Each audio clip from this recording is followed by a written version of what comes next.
পরপর দুইবারের সংসদ সদস্য প্রয়াত জামায়াত নেতা দেলোয়ার হোসেন সাঈদীর পিরোজপুর ১ আসনে বিজয় নিশ্চিতে মরিয়া তার ছেলে মাসুদ সাঈদী।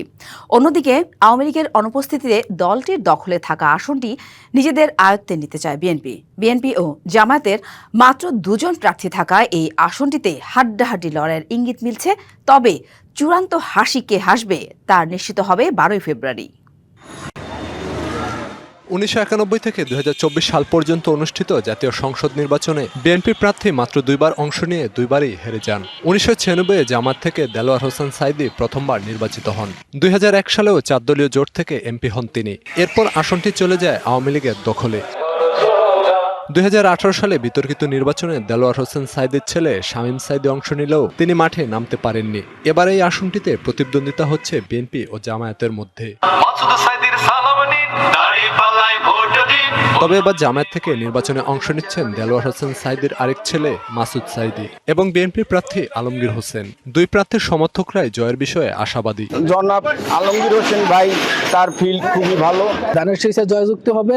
তার পক্ষ থেকে আমরা আলমগীর মিয়াকে আমরা ভোট দিয়ে জয়যুক্ত করবো ইনশাআল্লাহ।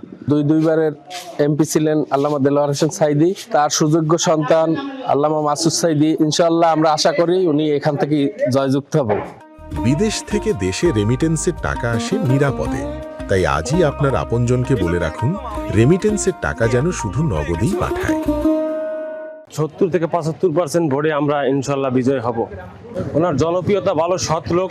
নিজেদের কাজ এবং দলের ভূমিকার কারণে জয়ের ব্যাপারে আত্মবিশ্বাসী দুই প্রার্থী। যারা ভোটের অধিকার, ভাতের অধিকারের সাথে আমাদের সম্পৃক্ত ছিল, আমি তাদেরই লোক, তাদের প্রতিনিধিত্ব করি, এই বিশ্বাস তাদের অর্জিত হয়েছে এবং ধর্ম বর্ণ নির্বিশেষে আমাদের সাথে সকলেই রয়েছে।